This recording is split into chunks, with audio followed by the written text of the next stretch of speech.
안녕하세요.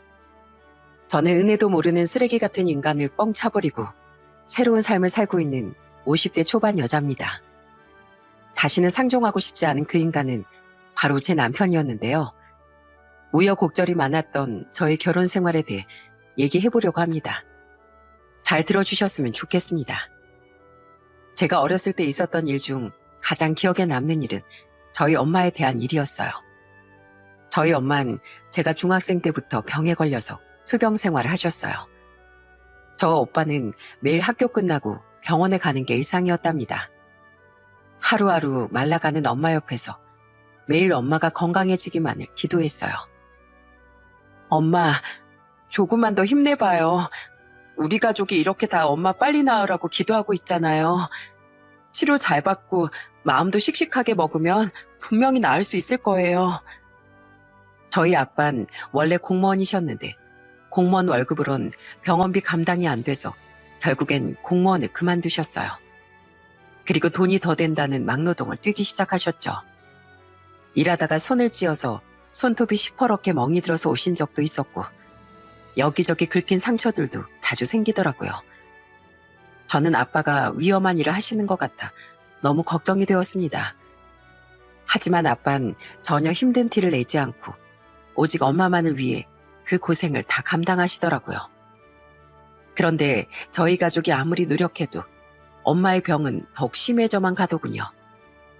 엄마가 투병 생활을 시작한 지 3년쯤 되던 어느 날 엄마가 제 손을 꼭 잡고 이렇게 말씀하신 적이 있었어요. 정은아, 난 이렇게 예쁜 네가 엄마 딸로 태어나줘서 너무 고마워. 비록 엄마가 이 몹쓸병 때문에 너한테 많은 사랑을 주지 못하고 떠나지만 그래도 하늘나라에서 널 꼭 지켜보겠다고 약속할게. 그러니까 아빠랑 오빠랑 서로 의지하면서 잘 지내야 한다. 알았지? 엄만 그 말씀을 하시고 며칠 지나지 않아 결국 세상을 떠나셨습니다. 저희 가족들은 엄마를 잃은 슬픔에 모두 오열을 하고 말았어요. 엄마, 이렇게 가버리는 게 어딨어요. 왜 벌써 내 곁을 떠나는 거냐고요. 도대체 뭐가 그렇게 급해서요. 네? 저는 엄마가 세상을 떠난 이후에도 매일 엄마가 보고 싶어서 울었어요. 엄마가 돌아가셨을 때 제가 고등학생이었는데 학교 수업이 하나도 귀에 들어오지 않을 정도로 너무 힘들었습니다. 저희 아빠도 한동안 매일 술만 드시고 엄청 힘들어 하시더라고요. 엄마를 잃은 슬픔이 너무 커서 괜찮아지는데 한참 걸렸지만 그래도 제 나름대로 열심히 살아보려고 노력했어요. 대학을 졸업해선 평범한 직장에도 취업을 하게 되었죠. 그렇게 일도 열심히 하고 가족들이랑도 잘 지내던 중 지인의 소개로 남편을 만나게 되었습니다. 남편은 저처럼 평범한 직장에 다니고 있었는데 성실하고 듬직해 보이는 모습이 마음에 들더라고요. 그래서 25살의 이른 나이였지만 남편과 결혼을 하게 되었습니다. 저랑 남편 둘 다 모은 돈이 별로 없어서 시댁에 들어가서 살게 되었어요. 그런데 결혼을 하고 보니 남편보다도 시어머니 때문에 결혼을 정말 잘했다는 생각이 들더군요. 저희 시어머니는 시집살인커녕 저를 완전히 애지중지하며 공주처럼 대해주셨거든요. 하루는 시아버지랑 남편이 외출을 해서 시어머니랑 둘이서만 밥을 먹은 적이 있었어요. 그런데 그날따라 시어머니가 밥을 엄청 천천히 드시는 거예요. 제가 먼저 다 먹고 앉아서 기다리고 있었는데 시어머니가 저한테 이러시더라고요. 나 다 먹으려면 한참 걸릴 것 같으니까 괜히 그 앞에 앉아있지 말고 들어가서 좀 쉬어. 나 기다린다고 그렇게 앉아있으면 내가 더 불편해서 그래. 저 때문에 불편하시다길래 다 드시면 저를 불러달라고 하고선 방으로 들어갔습니다. 그런데 잠시 후 갑자기 부엌에서 엄청 조그맣게 달그락거리는 소리가 들리는 거예요. 그 소리에 부엌으로 나가보니 글쎄 시어머니가 저한테 들릴까봐 일부러 물을 살짝만 틀어놓고 설거지를 하고 계시는 거 있죠? 저는 그걸 보고 너무 깜짝 놀라 시어머니한테 이렇게 말했습니다. 어머님, 지금 뭐 하시는 거예요? 다 드시면 저 불러달라고 했잖아요. 아이고, 깜짝이야. 예, 넌 귀도 참 밝다. 내가 너 좀 쉬게 하려고 일부러 방에 들어가 있으라고 했더니 어떻게 물소리를 또 들은 거야? 네? 그럼 설마 저 때문에 밥도 일부러 천천히 드신 거예요? 아휴, 하여튼 어머님도 참 못 말리셔. 설거지는 제가 할 테니까 얼른 나오세요. 이거 뭐 어려운 거라고 다 대신해 주려고 그러세요. 저희 시어머니는 제 예쁜 손에 물 묻히는 거 싫다며 항상 저를 아껴주셨어요. 남편이 외동 아들이었는데 딸이 없어서 제가 더 딸같이 느껴진다고 하시더라고요. 그런데 하루는 제가 청소를 하다가 실수로 시아버지가 아끼시는 인삼주를 깨뜨린 적이 있었어요. 직접 담그신 거라 한 잔도 안 드시고 고이 모셔두신 거였는데 제가 선반을 닦다가 그만 실수로 치는 바람에 병이 떨어져 산산조각 난 겁니다. 어떻게 해야 될지 몰라 발만 동동 구르고 있었는데 갑자기 시어머니가 저한테 쉿하고 조용히 하라고 하시더니 큰 소리로 이렇게 말씀하시더라고요. 아이고, 이걸 어떡하나. 청소를 하다가 몸이 굼떠서 실수를 해버렸네. 아유, 내가 얼른 다이어트를 하던지 해야지 원. 방에 계시다 깜짝 놀라 달려나온 시아버진 시어머니가 병을 깨뜨린 줄 알고 화를 내시더군요. 아유, 그걸 깨뜨리면 어떡해? 내가 진짜 중요한 날에 먹으려고 아껴둔 거였는데. 어이구, 당신 정말. 시어머니는 혹시라도 제가 혼날까봐 저 대신 병을 깨뜨린 척 하신 거였어요. 너무 죄송해서 깨진 병이라도 치우려고 하는데 유리 조각에 손 찔린다고 건드리지도 못하게 하시더라고요. 저는 시어머니가 저한테 잘해주실 때마다 돌아가신 저희 엄마가 생각났어요. 저희 엄마도 저 어렸을 때 그렇게 저를 애지중지 키우셨거든요. 그런데 하루는 남편이 지방 출장을 가서 저 혼자 자는 날이었는데 갑자기 엄마가 너무 보고 싶은 거예요. 그래서 저도 모르게 베개에 얼굴을 파묻고 울고 있었는데 옆방에 계시던 시어머니가 그 소리를 들으셨나 봐요.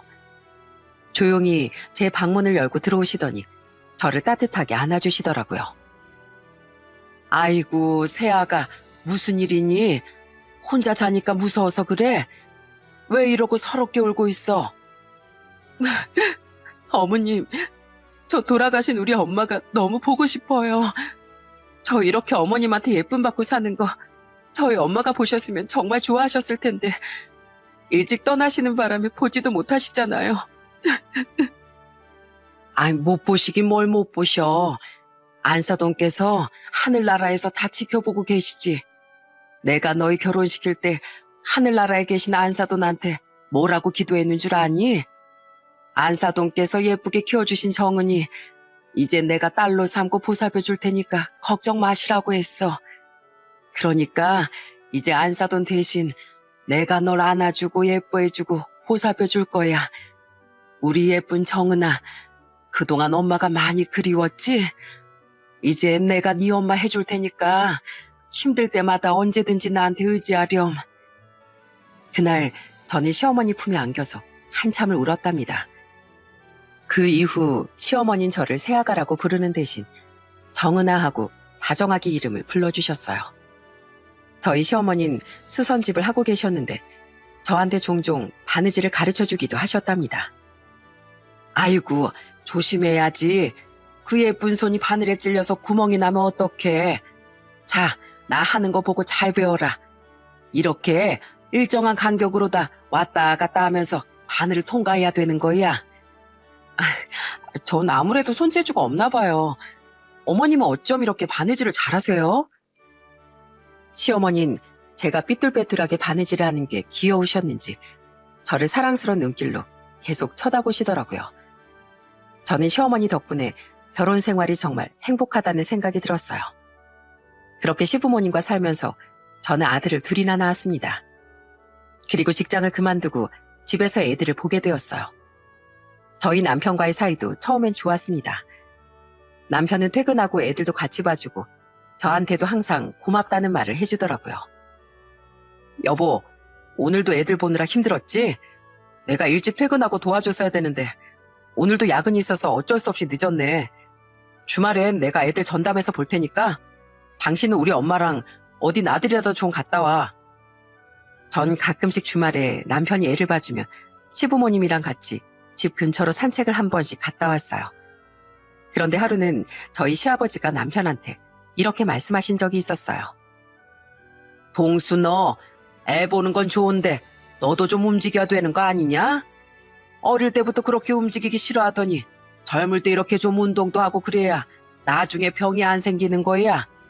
애들은 유모차 태워서 데려가면 되니까 너도 얼른 준비하고 나와. 아우 싫어요. 평일에도 일하느라 피곤한데 주말엔 그냥 집에 있고 싶단 말이에요. 전 그렇게 움직이는 것보다 이렇게 쉬어야지 에너지가 차는 사람이니까 그냥 저 빼고 다녀오세요. 그때까진 사람마다 여가 시간을 보내는 방법이 다른 거니까 그러려니 했습니다. 그리고 남편이 그냥 쉬는 것도 아니고 애들을 봐준다고 했으니까 굳이 억지로 데리고 다닐 이유는 없었죠. 그런데 살다 보니까 남편의 생활 습관이 좀 안 좋은 것 같더라고요. 특히 식습관에 문제가 있었는데 툭 하면 밤늦게 야식을 먹고 밥을 먹을 때도 과식하는 습관이 있더라고요. 하루는 또 밤 12시에 혼자 라면을 끓여 먹고 있는 거예요. 여보, 시간이 몇 시인데 또 라면이야. 당신 그래놓고 내일 또 얼굴 팅팅 부으려고 그러지? 안 그래도 잘 붓는 사람이 왜 그래? 아이, 부으면 좀 어때서? 내가 뭐 얼굴로 먹고 사는 직업도 아닌데. 그리고 출출해서 잠이 안 오는 거 어떡해?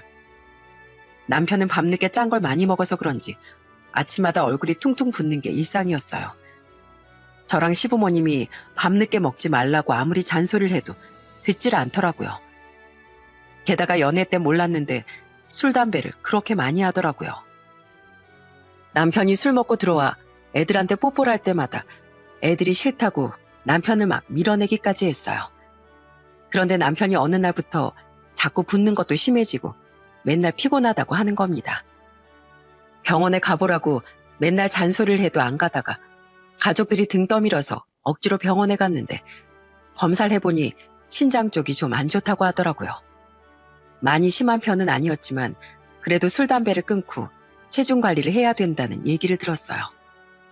그 이후 저와 시부모님이 남편의 생활 습관을 바꿔보려고 잔소리를 정말 많이 했습니다. 그런데 남편은 그 말을 귀등으로도 안 듣고 오히려 성질만 버럭버럭 내더라고요. 아, 진짜 나 나가기 귀찮다니까 왜 자꾸 같이 나가자고 그래. 그렇게 건강관리를 하고 싶으면 당신이나 해. 진짜 유난이다, 유난. 그런데 처음엔 그냥 생활 습관이 나쁜 정도였던 남편이 점점 더 안 좋은 모습을 보여주기 시작하더군요. 아무 이유도 없이 저희 애들한테 짜증을 낼 때도 많았고 제 생일 때도 생일 축하한다는 말 한마디를 안 해주더라고요. 제가 너무 서운해서 한마디 했더니 오히려 저한테 화를 내는 거예요. 아유, 무슨 신혼도 아니고 언제까지 생일을 챙겨주길 바래. 애도 둘이나 있는 아줌마가 언제까지 대접받고 살 생각이냐고. 참나, 내가 생일 선물을 달라는 것도 아니고 생일 축하한다는 말 한마디 해달라는 건데 그게 그렇게 어려워? 당신 생일 때 내가 생일상도 차려줬잖아. 누가 차려주래? 자기가 좋아서 해놓고서 웬 생색이야. 진짜 어이가 없어서.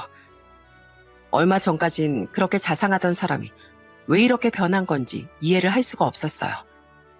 그런데 하루는 정말 황당한 일이 있었습니다. 남편이 술을 진탕 마시고 집에 들어왔는데 소매에 립스틱 자국이 묻어있는 거예요. 제가 이건 뭐냐고 추궁을 하니까 당당하게 여자 나오는 술집에서 놀고 왔다고 실토를 하더군요. 저는 너무 화가 나서 남편한테 이렇게 소리쳤어요. 당신 진짜 미친 거 아니야? 여자 나오는 술집에 가는 것도 모자라. 뭘 잘했다고 그렇게 당당하게 얘기해? 당신 원래 이런 사람이었어? 이런데 아무렇지도 않게 들락날락거리는 사람이었냐고.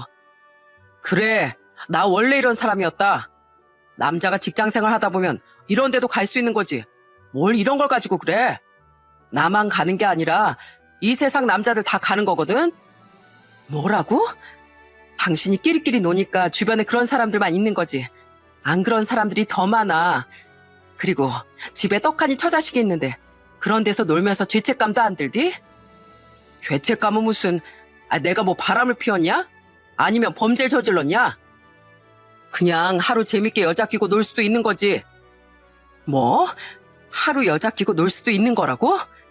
그럼 나도 남자 끼고 놀아도 되는 거겠네? 나도 그럼 당신처럼 남자 나오는 술집 한번 가볼까? 가든지 말든지 어차피 당신은 그런 데 가면 받아주지도 않을걸? 거기서 일하는 남자들도 눈이 있지. 당신 같은 여잘 손님으로 받고 싶겠어? 뭐라고? 당신 아주 미쳤구나. 나하고 이혼하고 싶어서 작정했지? 그런데 저희가 언성을 높이면서 싸우니까 시부모님이 오셔서 남편을 혼내시더군요. 시어머니가 남편의 등짝을 세게 때리면서 저한테 잘못했다고 빌라고 하셨어요. 하지만 남편은 끝까지 저한테 미안하다는 소리를 안 하더라고요. 그렇게 저와 남편의 사이는 점점 틀어져만 갔습니다. 그래도 제가 남편과의 결혼 생활을 버틸 수 있었던 건 다 시어머니 덕분이었어요. 시어머니는 항상 저를 딸처럼 생각해 주시고 혼자 산책을 다녀오실 때도 저 먹을 과일이라도 꼭 사오시는 분이었거든요. 그런데 제가 결혼 11년 차가 되었을 때였어요. 하루는 저희 아들이 아침부터 아이스크림이 먹고 싶다고 노래를 불러서 시어머니가 낮에 아이스크림을 사다 주신 적이 있었습니다. 그런데 그날 저녁 다 같이 식사를 하고 있었는데 저희 시어머니가 갑자기 이러시는 거예요. 아, 맞다. 아까 우리 손주가 아이스크림이 먹고 싶다고 했었는데 내가 까먹기 전에 얼른 가서 사와야지. 네? 아유, 어머님. 아까 낮에 어머님이 아이스크림 사다 주셨잖아요. 뭐라고? 내가 언제? 시어머니는 건망증이라도 생기신 건지 자꾸만 무언가를 깜빡깜빡하곤 하셨어요. 했던 말을 또 하거나 오늘이 몇 월 며칠인지 자꾸 물어보기도 하셨죠. 심지어 외출하고 들어오실 땐 집 비밀번호를 까먹어서 벨을 누르신 적도 여러 번 있었답니다. 처음엔 그냥 단순한 건망증이라고 생각했는데 그런 일이 계속되다 보니까 너무 이상해서 시어머니를 모시고 병원에 갔어요. 그런데 세상에 병원에서 저희 시어머니가 경증 치매라고 하더군요. 당시 저희 시어머니 연세가 60대 중반이셨는데 벌써부터 치매 증상이 있다고 하니까 너무 속상하더라고요. 그런데 그 와중에 남편은 시어머니가 걱정이 되지도 않는지 계속 망나니 짓을 하더라고요.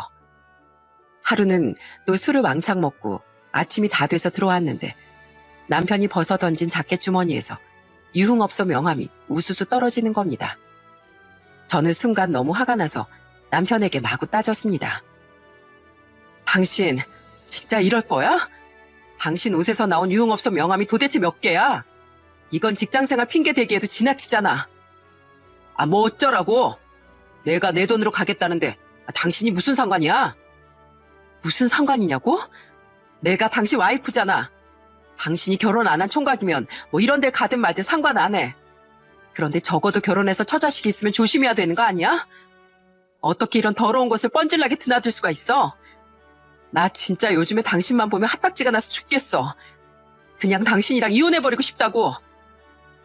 저는 뻔뻔스럽게 나오는 남편을 보며 이혼하고 싶다는 생각이 굴뚝처럼 피어올랐습니다. 하지만 아직 애들이 어려서 너무 고민이 되더군요. 그래서 당분간은 참아보자 하는 생각으로 계속 그 집에서 지냈습니다. 그런데 어느 날 잠깐 마트에 갔다 왔는데 집에 계시던 시어머니가 흔적도 없이 사라지신 거예요. 시어머니한테 전화를 해보니까 휴대폰도 두고 가셨는지 집 안에서 휴대폰이 울리더라고요. 저는 순간 가슴이 철렁해서 집 밖으로 뛰쳐나가 소리를 지르며 시어머니를 찾아다녔습니다. 그렇게 한참을 돌아다닌 끝에 시어머니를 발견한 건 저희 동네 지구대에서였습니다. 시어머니는 혼자 밖으로 나가셨다가 집으로 가는 길을 잊어버려 배회하던 중 지구대에 오시게 된 거였어요. 저는 시어머니의 치매 증상이 더욱 심해진 것 같아 그만 눈물을 흘리고 말았습니다. 어머님, 말도 없이 그렇게 밖으로 나가시면 어떡해요. 나가실 거면 휴대폰이라도 들고 가셨어야죠. 이러다 저희랑 영영 헤어지시면 어쩔 뻔했어요. 그런데 그 일이 있고 나서 한 달도 안 됐을 때였어요. 잠깐 외출할 일이 있어서 시어머니한테 절대 나가지 마시라고 신신당부를 하고 나갔습니다. 그런데 얼마 후 갑자기 저희 큰아들한테서 전화가 온 거예요. 엄마, 지금 집에 불 날 뻔했어요. 얼른 집으로 와보세요. 깜짝 놀라 집 안에 들어가 보니 집안의 창문이 다 열려있고 집안에서 매캐한 냄새가 나더군요. 저희 큰아들한테 물어보니까 학교 끝나고 집에 왔더니 가스레인지 위에 있는 냄비에서 연기가 폴폴 나고 있었대요. 시어머니가 혼자 계실 때 가스불을 켜놓고서 깜빡 잊으신 것 같더라고요. 저는 너무 속상해서 시어머니 붙잡고 이렇게 말했습니다. 어머님, 배가 고프시면 저한테 전화를 하지 그러셨어요. 제가 집에 와서 밥 차려드리면 되는데 왜 위험하게 가스불을 켜놓고 까먹으셨냐고요. 우리 정은이 밥 차려주려고 그랬지. 우리 정은이가 내가 끓여주는 된장국을 진짜 좋아하거든. 그런데 아가씨는 왜 울어요? 얼굴도 뽀얗고 눈도 동그란 게 너무 예쁘네. 내 딸 정은이도 이렇게 예쁜데. 어머님, 정은이가 저잖아요. 제가 어머님 며느리자 딸인 정은이라고요. 왜 저를 못 알아보세요? 시어머니는 치매 증상이 점점 심해져 이제 저도 잘 못 알아보시는 것 같았어요. 게다가 이렇게 위험한 상황을 2번이나 겪고 나니까 도저히 시어머니의 곁을 떠날 수가 없다는 생각이 들더라고요. 당시 시아버지도 배관 설비 회사를 운영하시느라 바쁘셨고 남편도 직장을 다니다 보니 시어머니를 곁에서 지켜드릴 수 있는 건 저밖에 없었거든요. 남편하고 이혼하고 싶은 마음은 굴뚝 같았지만 제 엄마나 다름없는 시어머니 곁을 차마 떠날 수가 없었습니다. 그래서 전 그냥 끝까지 시어머니 옆을 지켜드리기로 했어요. 혹시라도 제가 외출을 하면 또 사고가 날까봐 필요한 게 있으면 남편한테 전화해서 퇴근길에 사오라고 시켰습니다. 그런데 남편은 그때마다 저한테 짜증만 버럭 내더군요. 아유, 진짜 귀찮아 죽겠네. 우리 엄마 왜 하필 치매에 걸려서 이 난리야? 남편은 자식이 맞나 싶을 정도로 시어머니한테 정말 무심하더군요. 하루는 시어머니가 바지에다 대변을 실수하신 적이 있었는데 남편이 코를 틀어막고서 막 짜증을 내는 거예요. 엄마, 더럽게 왜 옷에다가 똥을 싸요? 진짜 냄새나 죽겠네. 엄마 때문에 밥맛 다 떨어졌잖아요. 여보, 지금 어머님한테 그게 무슨 소리야? 어머님이 일부러 실수하셨어? 아파서 그러신 거잖아. 다른 사람도 아니고 당신 낳아서 길러주신 어머니인데 말을 그렇게밖에 못해? 그럼 더러운 걸 더럽다고 그러지 뭐라고 그래? 아유, 진짜 지긋지긋하다. 저는 남편의 행동 때문에 너무 열불이 났지만 저라도 최대한 시어머니를 돌봐드리려고 노력했습니다. 식사를 챙기는 건 물론이고 대소변 처리나 목욕까지 전부 다 제가 담당했습니다. 제가 그렇게 지극정성으로 시어머니를 돌봐드리니까 저희 시아버지도 항상 저한테 고맙다고 말씀하시더군요.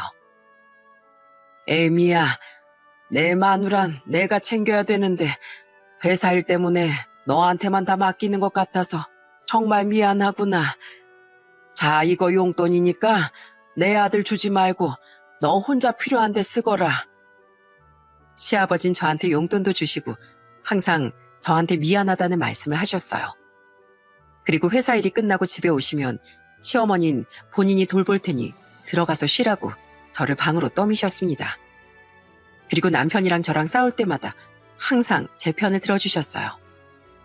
그렇게 시어머니의 치매를 간병한 지도 6년 정도가 지났습니다. 평소에도 생활 습관이 안 좋던 남편이 어느 날부터 몸이 심하게 안 좋아지기 시작했어요. 자꾸 근육통이 심하다고 하고 툭 하면 팔다리가 퉁퉁 붓더라고요. 게다가 맨날 속이 안 좋다고 하고 구토도 자주 하는 겁니다. 처음엔 술을 많이 마셔서 그런 줄 알았는데 병원에 가보니 신장병이 심해졌다고 하더군요. 남편은 그때부터 일주일에 3번씩 병원에 가서 혈액투석을 하게 되었습니다. 그렇게 뻔뻔하고 큰 소리만 치던 남편이 몸이 심하게 아프니까 예전처럼 짜증도 안 내고 조용해지더군요. 그런데 하루는 병원에 다녀온 남편이 힘없이 침대에 털썩 드러눕더니 저한테 이러는 겁니다. 여보, 아무래도 내가 벌을 받았나 봐. 그동안 당신 못 살게 굴고 못된 짓만 해서 이렇게 된 건가 봐. 이 젊은 나이에 혈액투석이라니 이게 도대체 뭐야? 내 친구들은 다 건강하게 사는데 나만 이게 뭐냐고. 참나, 그러게 평소에 건강관리 잘했어야지. 그렇게 가족들이 야식 그만 먹고 운동 좀 하라고 할 때 말 좀 듣지 그랬어. 술, 담배 끊으라 그럴 때 끊지 그랬어. 그땐 생각 없이 자기 마음대로 하더니 이제 와서 몸이 아프니까 후회돼? 내가 그때는 젊은 나이만 믿고 너무 까불었나 봐. 게다가 내가 너무 거만하게 나대고 당신한테 막말이나 하면서 못되게 살았더니 하늘이 나한테 벌을 내린 것 같아. 이래서 사람이 착하게 살아야 되는 건데 내가 그걸 이제서야 깨달았네. 남편은 아프고 나니까 이제서야 반성을 하는 것 같더라고요. 예전엔 제가 시어머니를 돌봐드리는 것도 안 잊고 깨보더니 이젠 저한테 고맙다는 말을 하루에도 수십 번씩 하더라고요. 하루는 제가 시어머니를 씻겨드리고 나왔는데 남편이 저한테 이러는 거예요. 여보, 나한텐 진짜 당신밖에 없어. 나도 이렇게 아프고 우리 아버지도 나이 드셨는데 만약에 당신까지 없었으면 우리 엄마는 진짜 큰일 났을 거야. 당신이 이렇게 우리 가족을 위해서 희생하는 줄도 모르고 내가 그동안 심하게 해서 정말 미안해. 그런데 그때 제 옆에 있던 시어머니가 남편을 쳐다보면서 저한테 이러시더군요. 아가씨, 저 아저씨 누구예요? 왜 저렇게 울고 있어요? 그러자 저희 남편이 눈물을 뚝뚝 흘리면서 서럽게 울더군요. 엄마, 죄송해요. 이렇게 저를 못 알아보실 줄 알았으면 진작에 잘해드렸어야 했는데 제가 불효자예요. 저희 남편도 남편이었지만 시어머니의 치매가 나날이 심해졌습니다. 원래는 집에서 제가 돌봐드렸었는데 갈수록 치매가 심해지셔서 결국엔 병원의 입원과 퇴원을 반복하게 되었어요. 저는 병원을 들락거리며 시어머니의 곁을 항상 지켜드렸답니다. 그런데 시어머니가 치매에 걸리신 지 8년쯤 되었을 때였어요. 평소처럼 병실에 계신 시어머니 옆에서 뭐 불편한 건 없으신지 봐드리고 있었는데 갑자기 또렷한 목소리로 이러시는 거예요. 예쁜 내 딸 정은아, 항상 내 옆에 있어줘서 정말 고맙다. 이 엄마한텐 정은이 너밖에 없는 거 알지? 정은아, 엄마가 정말 사랑한다. 시어머니가 아주 가끔씩 정신이 돌아오실 때가 있었는데 그때도 그런 거라고 생각하고 웃으며 시어머니를 안아드렸어요. 그런데 며칠이 지나 시어머니는 결국 세상을 떠나시고 말았습니다. 마지막까지 제 이름을 불러주시던 시어머니가 생각나 가슴이 미어지더군요. 어머님, 이렇게 저를 두고 먼저 가버리시면 어떡해요? 세상에서 제가 제일 예쁘다면서요. 이렇게 예쁜 딸을 두고 그냥 가버리시는 게 어디 있냐고요. 시아버지와 남편, 그리고 저희 애들까지 전부 다 눈물바다가 되었습니다. 시아버진 그동안 고생 많았다며 제 등을 토닥여주시고 남편도 펑펑 울면서 저한테 이러더라고요. 여보, 우리 엄마 마지막 가는 길까지 옆에서 지켜줘서 정말 고마워. 당신이 그 오랜 세월 우리 엄마 지극정성으로 돌봐준 거 내가 절대 잊지 않을게. 내가 죽는 날까지 어떻게 해서든 당신한테 그 은혜 꼭 갚을게. 정말 고마워, 여보. 울면서 말하는 남편을 보고 이젠 정말 남편이 정신을 차렸다는 생각이 들더군요. 시어머니가 돌아가신 게 너무 가슴이 아팠지만 그래도 이젠 남편이 제정신을 차렸으니 치료 잘 받고 남은 가족들끼리 행복하게 살아야겠다고 생각했어요. 하지만 그게 쉬운 일이 아니더군요. 남편의 신장병은 점점 더 심해져 갔고 시어머니가 돌아가신 지 1년쯤 됐을 땐 병원에서 신장 이식을 해야 된다고 하더군요. 남편은 신장 이식을 해야 된다는 말에 눈물을 펑펑 흘리더라고요. 여보, 나 정말 살고 싶어. 나 이제 정신 차리고 제대로 살아보려고 했는데 이대로 죽고 싶진 않단 말이야. 나 건강하게 살아서 우리 애들 대학도 보내고 자랑스러운 아빠가 되고 싶어. 당신한테도 여태까지 못해준 거 다 해주고 싶다고. 저희 애들은 아빠를 이렇게 죽게 만들 수는 없다며 자기들이 신장 이식을 해주겠다고 나섰어요. 하지만 아직 미성년자라 조건이 안 되기도 했고 차마 저희 애들한테 그런 짐을 지워줄 수는 없었습니다. 그래서 저는 오랜 고민 끝에 제가 신장 이식을 해주기로 했어요. 비록 결혼 생활 동안 저를 힘들게 했던 적도 많았지만 그래도 저희 애들의 아빠이고 이젠 정신을 차렸다고 생각했으니까요. 병원에서 검사를 해보니 다행히 제가 앓고 있는 질환이나 과거 병력도 없고 여러 가지 조건이 맞아서 수술이 가능하다고 하더군요.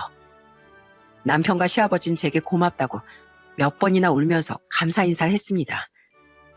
그렇게 저는 수술대에 올랐고 남편에게 신장 이식을 해주게 되었어요. 다행히 수술이 무사히 끝나 저희 남편은 새로운 삶을 찾게 되었습니다. 그렇게 매일 울면서 삶을 비관하던 사람이 새 삶을 되찾자 얼굴에 생기가 돌기 시작하더군요. 예전과는 다르게 저희 애들한테도 정말 잘하고 저한테도 잘해주려고 노력했어요. 오늘 당신 생일이지? 내가 당신 좋아하는 장미꽃 사왔어. 내가 연애 때 빼곤 당신한테 꽃 선물해준 적이 없었잖아. 진작 이렇게 잘해줬어야 하는데 못해줘서 미안해. 앞으론 내가 당신한테 정말 잘할게. 하지만 역시 사람은 쉽게 변할 수 없는 걸까요? 남편의 노력은 생각보다 오래가지 않았습니다. 스스로 어느 정도 몸이 회복되고 나서부터 또 예전처럼 말도 안 되는 짓을 하고 다니는 겁니다. 약속이 있다면서 맨날 밖에 나가더니 친구들한테 매번 밥을 사고 비싼 시계나 명품옷 같은 걸 사입기 시작했어요. 게다가 하루는 저한테 말도 없이 9천만 원이나 되는 제네 땡땡 차량을 구입한 겁니다. 저는 너무 황당해서 남편에게 이렇게 따졌죠. 당신 도대체 무슨 돈이 있어서 그런 비싼 차를 산 거야? 우리 애들 대학 보내려면 한 푼이라도 아껴야 되는 거 몰라? 왜 생각 없이 돈을 여기저기 버리고 다니냐고. 참나? 누가 생각 없이 돈을 버렸다고 그래? 다 돈 나올 때가 있어서 그런 거야. 뭘 모르면 좀 가만히 있어. 게다가 남편은 60만 원이나 하는 비싼 개인기를 사와서는 집에서 하루 종일 게임만 하더군요. 당시 저희 시아버지가 운영하시던 회사를 다른 분한테 넘기고 집에서 쉬고 계셨는데 그런 남편을 보고 몇 번이나 호통을 치셨어요. 동수 너 애도 아니고 지금 뭐 하는 짓이냐? 그렇게 게임할 시간이 있으면 네 마누라 고생시키지 말고 집안일이나 해. 기껏 사람 목숨 살려놨더니 왜 그렇게 망나니 짓을 하는 거야? 당장 일어나지 못해? 하지만 남편은 시아버지 말을 들은 척도 안 했어요.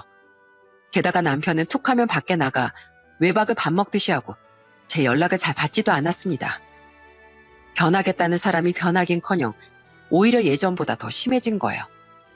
심지어 신장병이 심해진 이후로 술을 끊었던 남편이 술은 안 마셔도 여자랑 노는 건 좋은지 또 유흥업소를 들락날락거리기 시작하더군요. 당신 이 유흥업소 명함 도대체 뭐야? 설마 이런 데를 또 다니는 거야? 당신 앞으로 이런 거 절대 안 간다며. 앞으로는 가정에만 충실하고 지저분한 짓은 안 하겠다며. 에이씨, 내가 가고 싶어서 가겠다는데 당신이 무슨 상관이야? 내가 거기서 여자 끼고 놀든 말든 내 마음이지. 뭐라고? 당신 마음이라고? 그래, 당신이 변하겠다고 한 그 말을 믿은 내가 바보지. 내가 여태까지 참았는데 더 이상은 못 참아. 그렇게 네 마음대로 살고 싶으면 그냥 나랑 이혼해. 이혼하고 그냥 각자 알아서 살자고. 그래, 이혼해. 나도 이혼하면 자유롭게 살고 좋거든? 괜히 나중에 말 바꾸지 말고 방금 이혼하겠다는 말 꼭 지켜. 알았어? 저는 그렇게 이혼을 결심하고 시아버지에게도 이혼을 하겠다고 말씀드렸습니다. 아버님, 저 이제 더 이상은 못 참겠어요. 그동안은 우리 애들도 어리고 어머님도 편찮으시니까 참았는데 이젠 그만할래요. 이제 저희 애들도 곧 성인이 되니까 굳이 제가 더 참아줄 필요 없잖아요. 그리고 그이도 저랑 이혼하는 게 더 좋대요. 그러니까 저 이혼하려고요. 그러자 시아버진 완전히 폭발해 남편에게 크게 화를 내셨습니다. 야, 이 나쁜 놈아. 네가 사람이야? 네가 그러고도 사람이냐고. 너, 네 마누라 같은 사람이 세상에 어디 있는 줄 알아? 그 젊은 나이에 우리 집으로 시집와서 며느리 노릇도 잘하고 우리 친부모처럼 섬긴 애야. 게다가 치매 걸린 네 엄마 무려 8년간이나 옆에서 간병한 사람이라고. 그리고 어디 그것뿐이냐? 너 아파서 다 죽어갈 때 너한테 신장 이식해주고 새 생명 얻게 해준 게 도대체 누구야? 그런데 그런 네 마누라한테 바짝 엎드려서 살지 못할 망정 감히 망나니처럼 함부로 살면서 이혼까지 하자고 해? 사람이 살다 보면 이혼도 할 수 있는 거지. 아버지까지 왜 그러세요? 요즘에 이혼이 뭐 대수예요? 뭐라고? 사람이 은혜를 몰라도 유분수지. 우리 가족을 위해서 그렇게 희생한 사람을 이런 식으로 배반해? 너 앞으로 네 마누라한테 잘하겠다며. 너 앞으로 변하겠다고 약속한 거 나도 똑똑히 들었는데 이제 살만해지니까 그딴 약속은 갖다 버린다 이거냐? 아, 그럼 어떡해요? 나도 신장 이식 받을 땐 다시 한번 제대로 살아보자고 생각했었는데 막상 살아보니까 안 맞는 걸 어떡해요? 싫은 사람이랑 계속 생활할 순 없잖아요. 솔직히 내가 우리 엄마 간병하라고 등 떠민 것도 아니고 본인이 우리 엄마랑 친해서 그렇게 한 거면서 왜 제가 거기에 발이 묶여야 되는데요? 뭐라고? 너 지금 말 다 했냐? 그딴 걸 말이라고 짓거리고 있는 거야 지금? 그래요. 솔직히 제 말 틀린 거 하나도 없잖아요. 저도 이제 새삼 얻었으니까 저 하고 싶은 대로 하고 살 거라고요. 그러자 시아버지가 금방이라도 터질 듯 얼굴이 시뻘개지시더니 남편의 머리통을 세게 후려치시더군요. 아! 아버지 왜 이러세요? 제가 뭘 잘못했다고 이러시는데요? 아무래도 내가 자식을 단단히 잘못 키웠구나. 네가 얼마나 악취나는 쓰레기인지 오늘부로 잘 알겠다. 사람도 아닌 너한테 나도 더 이상 자비를 베풀 수는 없으니 그렇게 알거라. 자비를 베풀 수 없다뇨? 그건 또 무슨 말씀이세요? 알 필요 없다. 너 같은 인간이랑 살아온 내 며느리가 불쌍하니 하루빨리 이혼 서류에 도장이나 찍어라. 착한 사람 눈에 더 이상 눈물 흘리게 하지 말고 당장 이혼하라고. 그렇게 저는 남편과 이혼을 하게 되었고 애들이랑 셋이서 지내게 되었습니다. 저희 애들도 아빠가 그럴 줄은 몰랐다며 아빠 대신 평생 저를 지켜주겠다고 하더군요. 그런데 전 남편과 이혼한 지 일주일쯤 지났을 때였어요. 시아버지가 하실 말씀이 있다면서 저를 찾아오셨더라고요. 애미야, 우리 아들이랑 이제라도 이혼한 거 정말 잘했다.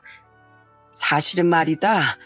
내가 가지고 있는 땅이 하나 있는데 내 아들이 그 땅을 자기가 물려받을 거라고 생각하고 그런 망나니 같은 짓을 한 것 같더구나.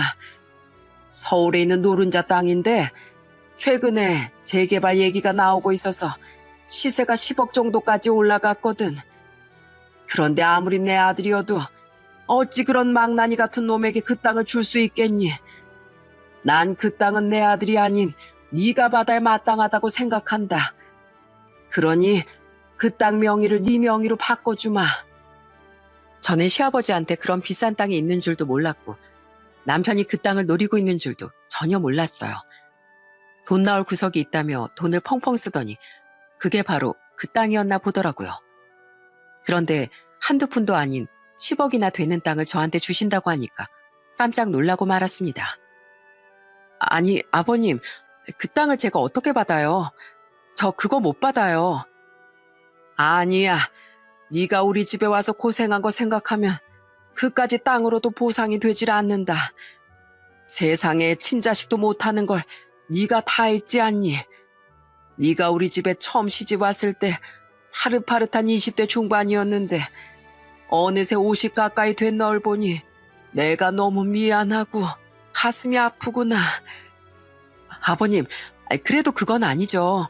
아버님 재산인데 그걸 제가 어떻게 받아요? 내 나이가 이제 78이다. 다 늙은 내가 그런 땅을 가지고 있어 뭐 하겠니? 내가 죽고 나면 그 땅이 내 아들한테 갈 게 뻔한데 내가 그 꼴은 절대 못 볼 것 같아서 미리 너한테 주는 거야. 그리고 혹시라도 너 이혼할 때 내 아들이 재산 분할해서 가져갈까 봐 일부러 너 이혼하고 나서 말하는 거다. 그러니 이제 이 땅은 온전히 네 거라고 생각하면 된다. 그동안 우리 가족을 위해 그렇게 고생 많이 했는데 이젠 너도 좀 편히 살아야 되지 않겠니? 난 그 땅 가지고 있는 것보다 너랑 우리 손주들이 잘 사는 거 보는 게 최고로 좋아. 네 시애미도 아마 하늘나라에서 두 손 들고 찬성하고 있을 게다. 그러니 앞으로는 이 땅 가지고 편하게 살거라. 아버님, 제가 뭘 그렇게 잘했다고 그러세요? 전 그냥 가족이니까 당연히 한 것뿐이란 말이에요. 제가 계속 그 땅을 안 받겠다고 했는데도 시아버진 끝까지 그 땅을 저에게 주겠다고 하시더군요. 결국 저는 어쩔 수 없이 알겠다고 고개를 끄덕였습니다. 그리고 얼마 후 저는 정식으로 그 땅의 명의 이전을 받게 되었어요. 그런데 명의 이전을 받은 지 며칠 지나지 않아 그 사실을 알게 된 남편이 뒷목까지 잡고 저를 찾아왔더군요. 다짜고짜 저한테 소리를 지르면서 난리를 치기 시작했어요. 야, 너 미쳤어? 그 땅 내 거야. 그 땅은 우리 아버지 거고 내가 우리 아버지 아들이잖아. 그러니까 당연히 내가 받아야 되는 거 아니야? 그러니까 빨리 내놔. 나한테 명의 이전하라고. 참, 억울하면 아버님한테 가서 따져. 왜 나한테 와서 난리야? 그리고 너 지금 이렇게 멀쩡히 두 발로 서서 소리 지를 수 있는 것도 내 덕분인 거 몰라? 네 목숨 살려준 게 누군지 모르냐고. 난 너 하나 살려보겠다고 내 몸속에 있는 신장 하나까지 떼어서 줬어. 그런데 넌 나한테 고마워하지 못할 망정 아버님이 나한테 주신 땅까지 내놓으라고 난리냐? 그래서 고맙다고 했잖아. 고맙다고 했으면 됐지. 왜 내 재산까지 네가 가로채냐고.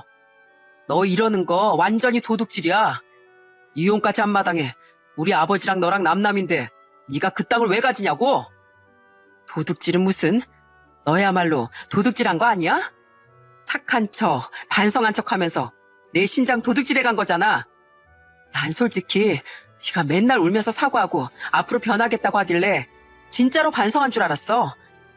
사람이 한번 아파보면 철든다고 하길래 너도 그런 줄 알았다고. 그런데 수술 끝나고 회복되고 나니까 입 싹 닫고 예전으로 돌아가더라. 이럴 줄 알았으면 신장 이식 같은 거 해주지 말 걸 그랬어. 너 같은 건 지구상에서 사라지는 게 인간 세상 이로운 일이었는데 괜히 내가 신장 이식을 해주는 바람에 너 같은 쓰레기가 이렇게 멀쩡히 살아가게 된 거잖아. 뭐라고? 너 지금 말 다 했어? 내가 지구상에서 사라졌어야 됐다고? 무슨 그딴 막말을 해? 막말? 이게 어딜 봐서 막말이야? 너, 네가 여태까지 했던 행동 밖에 나가서 한번 물어봐. 다들 너 같은 거 살릴 필요 없었다고 얘기할걸? 그 땅이 그렇게 아까우면 그냥 네 목숨값이라고 생각해. 그리고 난 너처럼 사치스러운 사람이 아니라서 그 땅 나한테 안 쓰고 우리 애들한테 쓸 거야. 그리고 남은 돈은 나중에 좋은 곳에 쓸 거라고. 그러니까 괜히 억지 부리지 말고 앞으로 인생 똑바로 살 생각이나 해. 알겠어? 저는 그렇게 말하고선 남편을 쫓아내버렸어요. 그런데 남편은 포기하지 않고 며칠 뒤 저를 또 찾아왔습니다. 소리 지르고 협박해서 안 되니까 이번엔 울면서 애원을 하기 시작하더라고요. 여보, 내가 다 잘못했으니까 제발 한 번만 봐줘. 나 당연히 그 땅 받을 수 있을 줄 알고 차도 할부로 긁고 돈 펑펑 쓰는 바람에 지금 카드값도 못 내고 있단 말이야. 내가 그 땅 전부 다 달라고는 안 할게. 그냥 딱 반띵해서 나한테 5억만 주라. 당신 솔직히 애들 키우면서 10억이라는 돈 필요 없잖아. 그래도 내가 아버지 아들인데 내 지분은 있어야지. 야, 네가 생각 없이 카드 긁은 걸 왜 나한테 와서 난리야? 아무리 자기 자식이 예쁘다지만 그것도 한계가 있는 거야. 내가 아버님이었어도 너같이 은혜도 모르는 망나니 자식한텐 재산 한 푼도 안 물려줬을 거라고. 그럼 나보고 지금 굶어 죽으라는 얘기야? 나 아프고 나서 회사도 그만두는 바람에 아직까지 백수로 지내고 있는데 나보고 그 많은 카드값을 어떡하라고. 기어코 내가 신용불량자 돼서 길바닥에 나앉는 꼴을 보고 싶은 거야? 그래도 우리 여태까지 잘 살았잖아. 나랑 결혼 생활을 그렇게 오래 했으면서 어떻게 이렇게 매정할 수가 있어? 내가 그동안 당신한테 못되게 군 거 사과할게. 이번엔 진짜야. 빈말이 아니라 진짜로 반성하고 있다고. 그러니까 제발 한 번만 용서해주라. 어? 그런데 그때였어요. 방에서 듣고 있던 저희 큰아들이 걸어나와 전 남편한테 이렇게 말하더군요. 아빠, 양심이 없어도 너무 없는 거 아니에요? 엄마랑 아빠가 그렇게 오랫동안 결혼생활 할 수 있었던 게 다 누구 덕이었는데요. 아빠가 하고 싶은 대로 마음대로 살 때 우리 엄마가 집안의 기둥이 되어서 다 희생하고 노력했던 거잖아요. 아빤 할머니가 치매 걸려서 아플 때도 신경도 안 썼으면서 엄마가 그 고생 다 했으면 고마워서라도 더 잘했어야 되는 거 아니에요? 아빠가 그렇게 오랫동안 속을 썩였는데도 엄마가 신장 이식까지 해줬으면 죽을 때까지 엄마를 떠받들고 살아야 되는 거 아니었냐고요. 그런데 아빠 스스로 복을 다 걷어차버리고선 이제 와서 받아달라 그러면 누가 받아줘요? 엄마뿐만 아니라 나도 아빠 받아줄 생각 없어요. 내 동생도 마찬가지고요. 앞으로 우리 인생에 아빠는 없다고 생각하면서 살 거예요. 그러니까 더는 우리 엄마 힘들게 하지 말고 당장 이 집에서 나가요. 저희 큰아들이 악을 쓰면서 그렇게 말하자 전 남편이 큰 충격을 받았는지 한동안 말을 못하고 멍하니 있더군요. 그러더니 조용히 뒤돌아서며 이렇게 말했어요. 미안하다. 내가 그동안 너희한테 정말 못난 아빠였구나. 그 오랜 시간을 그렇게 살아놓고 이제 와서 용서해달라고 하는 내가 염치가 없었어. 그래, 더 이상 그 땅에 욕심내지 않으마. 마지막까지 이렇게 못난 모습 보여서 미안하다. 전 남편은 그 말을 끝으로 다신 찾아오지 않았습니다. 그렇게 저는 결혼한 지 22년 만에 쓰레기 같은 전 남편을 버리고 마음의 안정을 되찾게 되었어요. 그리고 시간이 흘러 이혼한 지 벌써 3년이 지났습니다. 저는 시아버지한테서 받은 땅을 팔고 동네 마트를 하나 열어서 운영하고 있습니다. 저희 큰아들은 막 군대 갔다 와 학비를 벌겠다며 저희 마트에서 아르바이트를 하고 있어요. 둘째 아들도 마찬가지고요. 어찌나 일을 열심히 돕는지 제 마음이 너무 든든하더라고요. 이혼하고 나서도 전 시아버지하고는 계속 왕래를 하고 지내고 있어요. 전 시아버지가 그딴 아들은 필요 없다며 전 남편하고 아예 연을 끊으셨거든요. 그래서 명절 땐 친정에 갔다가 꼭 전 시아버지한테도 들르고 있답니다. 얼마 전에도 애들을 데리고 전 시아버지를 뵈러 갔었어요. 저희 애들도 전 시아버지 댁에 가는 걸 무척이나 좋아하더라고요. 할아버지, 저희 왔어요. 저희 없는 동안 어디 아프신 데는 없으셨어요? 아이고, 우리 예쁜 손주들 왔구나. 나야 아픈 데 없이 멀쩡하지. 그나저나 우리 손주들 하루가 갈수록 남자다워지고 있네. 이거 얼른 장가 가야 되는 거 아니야? 저는 그렇게 종종 전 시아버지 댁으로 가 식사도 챙겨드리고 예전처럼 산책도 하며 잘 지내고 있답니다. 전 남편은 어떻게 살고 있는지 모르겠지만 아마 그동안 벌려놓은 카드값이 많아 본인 말대로 신용불량자가 되지 않았을까 싶네요.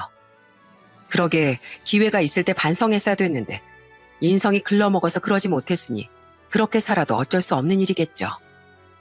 저는 요즘에 하늘에 계신 저희 전 시어머니가 일찍 돌아가신 저희 엄마 만나셨을지 정말 궁금합니다. 만약에 만나셨다면 아마 두 분 다 제 얘기를 하면서 웃고 계시겠죠? 전 남편만 생각하면 정말 끔찍하지만 그래도 저를 딸로 생각해 주셨던 저의 전 시어머니를 만났던 건 제 인생의 큰 행복이었던 것 같아요.